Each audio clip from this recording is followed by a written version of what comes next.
Hey, how you doing? And welcome to Livewire's Buy, Hold, Sell. I'm Ali Selby, and today we're going to be taking a look at 5 low PE stocks with top-notch management teams.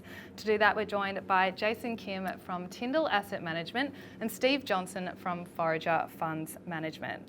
Okay, first up today we have Nine Entertainment. It boasts Peter Costello as its chair and Mike Sneesby as its CEO, who formerly led Nine's video on demand business. Jason, I'm going to start with you today. Is it a buy, hold, or sell? It's a buy for us. It's no longer the structurally challenged business it was many years ago. Have a look at the breakup of its valuation. We believe it's worth basically $2.50, trading at below $2. A third of its business is its holding in Domain, which is a great business. You add in Stan, it's a growing business, quite profitable. You get to half of its value there already. You look at its TV business, it's free to air, it's arguably the challenged bit, but it's starting to get offset by its BVOD business, 9Now in particular, where it gets really good ad revenue because it's highly targeted viewing. And as a result, overall, we see this business doing quite well. And at $2 or thereabouts, it's very cheap. Okay, it's been a volatile ride for shareholders over the past year. It has beat the market though. Its share price is up 7%. Steve, over to you. Is it a buy, hold, or sell? It's a hold for me, Ali. I really like what they've done with the business here. I think the vertical integration across radio, TV, their newspaper sites, and the way they can now cross-market, share resources like news across those different platforms is working really well, and I think it is the model for the industry to work towards.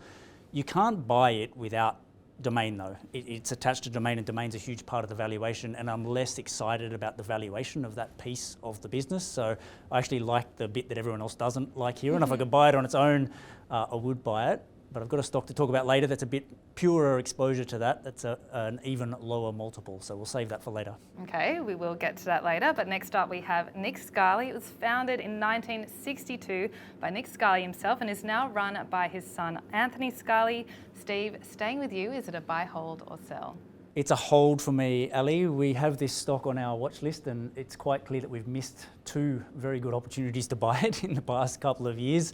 Maybe too greedy is the answer to that. I love the management team. I love the business. I still think that there is a lot of margin retraction to come here for Nick Scali. It probably should go back to pre-COVID sorts of levels of margins, and I think there's just a little bit too much optimism still in the price for me now, but I want to own it. Okay, retail has definitely been on the nose this year, but since hitting a low in June, Nick Scali's share price has rebounded a whopping 41%. Jason, over to you. Is it a buy, hold, or sell? It's a hold for us as well. It's a great business, great management team. They made a great acquisition not that long ago, but you have to go against the cycle to do well, and it's going to be very tough. And the other thing that holds us back as well, besides the cycle for the consumer, is that it would appear they might be looking to make offshore acquisitions, and that's tough. But given the quality of the business, it's a hold. Okay, last up today we have SkyCity Entertainment. It's about to lose its CEO amid greater regulatory scrutiny. Why does SkyCity deserve a place on this list, and is it a buy, hold, or sell? It's a buy. And that's a great question, Ali. SkyCity has had a lot of challenges over the last several years, most of it beyond their control. The management team has done a great job over the last few years. So if you look at what's held it back, it's been a combination of light rail infrastructure that's been built around its key casino in Auckland. It's had the International Convention Centre it was building go on fire. We had COVID, and more recently had regulatory scrutiny, which arguably is partially their fault at least, but certainly the whole casino industry has faced that. But we look at it right now, it's trading at 10 times earnings. And we look ahead, a new hotel will be popping up, the International Convention Centre will be opening up as well. It's currently trading, getting an EBITDA not too far away from pre-COVID. With those 2 new things coming on board, you can see the EBITDA growing tremendously. And once we get over this regulatory uncertainty, it should be at least a market multiple stock. So we see significant upside from here. It's definitely been a painful month for shareholders. After announcing that its New Zealand licence could be suspended, its valuation lost around $390 million in value. Over to you, Steve. Is it a buy, hold, or sell? It is a hold for me, Ali. We've owned stocks in this space. We owned Crown before it got taken over. We owned Star. We actually owned SkyCity out of COVID as well. So it's not a space that we're unwilling to invest in. Those other two experiences for us, though, have me thinking that there probably is bad news to come out of this review. There will be real financial consequences for SkyCity. What I like about it is it's got less competitive threats than those Australian casinos have. You know, you've got two right next to each other here in Sydney now. They don't have that problem. The one other issue I've got with the industry is I think the younger generation all have a potential casino on their phone. The actual casino part of these assets is going to get more and more difficult, but the entertainment piece is quite interesting. The infrastructure, the hotels, you can put some pretty attractive numbers on some of those assets without even needing the casino to be there. So it's getting closer and closer to an attractive price, in my opinion. Okay, we asked our guests to bring along a low PE stock with an impressive management team. Steve, what did you bring for us? 7 West Media, and this will be a controversial one. This stock is trading at less than 3 times earnings. You have a management team, I think, that is doing a very good job of navigating a very difficult environment. Some of those themes we talked about earlier are playing out at 7 West as well. They actually have market leadership in free-to-air TV.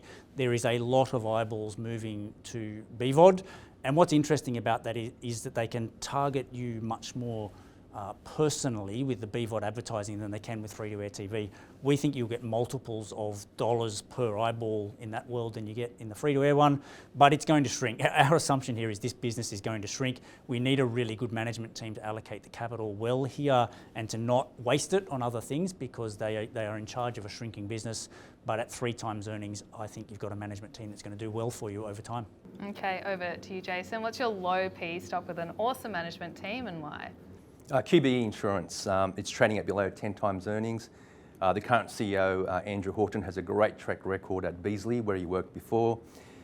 You know, at the moment right now, we're seeing insurance premium rates going up at more than double digits for quite some time and will continue to do so. We're seeing interest rates more elevated. For a long time, the market thought that interest rates would be around 0 forever, clearly not. And where we are right now is probably the more normal number going forward. So the combination of higher premium rates, higher interest rates get more investment income. And we may see, fingers crossed, normalisation in claims as we head towards an El Nino, which arguably is actually more favourable for insurers. So given all of that, we see significant upside for QBE. It's currently around $15 a share.